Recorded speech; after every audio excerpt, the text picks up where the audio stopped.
ಶಿರಹಟ್ಟಿ ಒಳ ಮೀಸಲಾತಿ ವರ್ಗೀಕರಣದ ಕುರಿತು ರಾಜ್ಯ ಸರ್ಕಾರ ತೆಗೆದುಕೊಂಡಿರುವ ನಿರ್ಣಯ ವಿರೋಧಿಸಿ ಪಟ್ಟಣದಲ್ಲಿ ಶಾಸಕ ಚಂದ್ರು ಲಮಾಣಿ ನೇತೃತ್ವದಲ್ಲಿ ಲಂಬಾಣಿ ಸಮುದಾಯದವರು ಪ್ರತಿಭಟನೆ ನಡೆಸಿದ್ರು.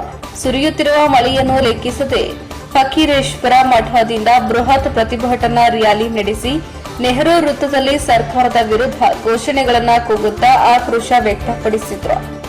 ತಲೆ ಬೋಳಿಸಿಕೊಂಡು ಪ್ರತಿಭಟನೆ ಮಾಡಿದ ಬಂಜಾರ ಸಮಾಜದ ಪ್ರತಿಭಟನಾಕಾರರು ನೆಹರು ವೃತ್ತದಲ್ಲಿ ಕೆಲ ಯುವಕರು ಪ್ರತಿಭಟನೆ ವೇಳೆ ಸುರಿಯುತ್ತಿರುವ ಮಳೆಯನ್ನು ಲೆಕ್ಕಿಸದೆ ತಲೆ ಬೋಳಿಸಿಕೊಳ್ಳುತ್ತಾ ಪ್ರತಿಭಟನೆ ನಡೆಸಿದ್ರು. ಕೆಲವರು ಭಜನೆ ಬಾರಿಸುತ್ತಾ ಸರ್ಕಾರಕ್ಕೆ ಎಚ್ಚರಿಕೆಯ ಗಂಟೆ ಕೊಟ್ಟರು. ಪ್ರತಿಭಟನಾಕಾರರನ್ನ ಉದ್ದೇಶಿಸಿ ಮಾತನಾಡಿದ ಶಾಸಕ ಡಾಕ್ಟರ್ ಚಂದ್ರು ಲಮಾಣಿ, ಒಳ ಮೀಸಲಾತಿ ಬಂಜಾರ ಸಮಾಜಕ್ಕೆ ಅನ್ಯಾಯ ಮಾಡುತ್ತಿದೆ.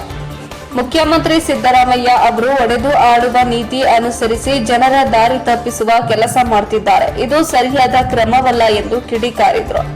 ನಂತರ ತಹಸೀಲ್ದಾರ್ ಕಚೇರಿಗೆ ತೆರಳಿದ ಪ್ರತಿಭಟನಾಕಾರರು ಒಳ ಮೀಸಲಾತಿ ಜಾರಿ ವಿರೋಧಿಸಿ ತಹಸೀಲ್ದಾರ್ ಕೆ ರಾಘವೇಂದ್ರ ರಾವ್ ಮೂಲಕ ಸರ್ಕಾರಕ್ಕೆ ಮನವಿ ಸಲ್ಲಿಸಿದ್ರು. ವರದಿ ಬಸವರಾಜ ನವಲಗುಂದ, NKS TV4 ಶಿರಹಟ್ಟಿ.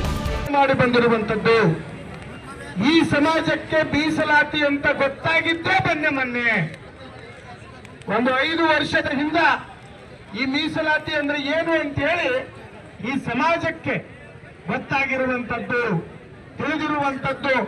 ಇನ್ನೇನು ತುತ್ತು ಬಂತಪ್ಪ ಅನ್ನೋರೊಳಗ ಸರ್ಕಾರಗಳು ಕಸಿತಾ ಬಂತು. ತಮಗೆಲ್ಲರೂ ಗೊತ್ತಿದೆ, ಸದಾಶಿವ ಆಯೋಗ ಬಂತು. ಸದಾಶಿವ ಆಯೋಗದಲ್ಲಿನೂ ಸಹಿತ ಒಳ ಮೀಸಲಾತಿ ಜಾರಿಗೆ ಮಾಡ್ಬೇಕಂತೇಳಿ ಏನೇನು ಮೀಸಲಾತಿ ತಂದಿದ್ರ ಬಗ್ಗೆ ತಮಗೆಲ್ಲರಿಗೂ ಗಮನಕ್ಕಿದೆ. ಅದಕ್ಕೆ ಬಹಳಷ್ಟು ಜನ ಇಡೀ ರಾಜ್ಯದ ತುಂಬಾ ಎಲ್ಲ ಸಮಾಜದವರು ಸಹಿತ ನಮ್ಮ ಪರಿಶಿಷ್ಟ ಜಾತಿಯ ಸಮಾಜಗಳು ವಿರೋಧ ಮಾಡಿದ್ರು.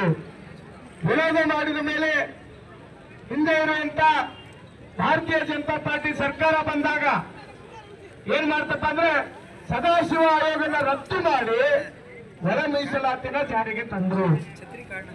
ತಮಗೆಲ್ಲರೂ ಗೊತ್ತಿದೆ, ಈ ರಾಜ್ಯದಲ್ಲಿ ಏನು ಡಾಕ್ಟರ್ BR ಅಂಬೇಡ್ಕರ್ ಕೊಟ್ಟಂತ ಮೀಸಲಾತಿಯನ್ನ ನಾವೆಲ್ಲರೂ ಸಹಿತ ಎಲ್ಲಾ ಸಮಾಜಕ್ಕೂ ಮೀಸಲಾತಿ ಇದೆ.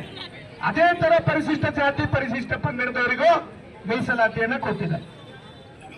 ಹೋದ ಬಾರಿ ಸರ್ಕಾರ ಇದ್ದಾಗ ಈ ಸಮಾಜಕ್ಕೆ ಅನ್ಯಾಯ ಆಗಿದೆ ಅಂತ ಹೇಳಿದಾಗ ಅಂದಿನ ಮುಖ್ಯಮಂತ್ರಿ ಬಸವರಾಜ ಬೊಮ್ಮಾಯಿ ಅವರು ಏನು ಪರಿಶಿಷ್ಟ ಜಾತಿಗಳ ಮೀಸಲಾತಿ, ಪರಿಶಿಷ್ಟ ಪಂಗಡದವರ ಮೀಸಲಾತಿಯನ್ನ ಹೆಚ್ಚಿಗೆ ಮಾಡಿದ್ರು. ಹೆಚ್ಚಿಗೆ ಮಾಡಿ ಪರಿಶಿಷ್ಟ ಜಾತಿಗಳ ಏನು ನಮ್ಮ ಮೀಸಲಾತಿ ಇತ್ತು 15% ಇದ್ದಿದ್ದನ್ನ 17% ಮಾಡಿದ್ರು. ಪರಿಶಿಷ್ಟ ಪಂಗಡದವರಿಗೆ 3 ಇದ್ದಿದ್ದನ್ನ 7 ಮಾಡಿದ್ರು. ಅವತ್ತಿನ ಸರ್ಕಾರ ಮೀಸಲಾತಿಯನ್ನ ಹೆಚ್ಚಿಗೆ ಮಾಡಿ ಏನು ಸದಾಶಿವ ಆಯೋಗದಲ್ಲಿ ಅನ್ಯಾಯ ಆಗಿದೆ ಅಂತೇಳಿ ನಮ್ಮ ಕೂಗಿತ್ತು. ಆ ಕೂಗನ್ನ ಸರಿಪಡಿಸುವ ನಿಟ್ಟಿನೊಳಗ ಅಂದಿನ ಸರ್ಕಾರ ಬಸವರಾಜ ಬೊಮ್ಮಾಯಿ ಸಾಹೇಬರು ಈ ಸಮಾಜಕ್ಕೆ, ಈ 4 ಸಮಾಜಕ್ಕೆ ಏನ್ ಮಾಡಿದ್ರು, ಸದಾಶಿವ ಆಯೋಗದಲ್ಲಿ ಇರುವಂತ 3% ಇದ್ದಿದ್ದನ್ನ 4.5% ಮಾಡಿದ್ರು.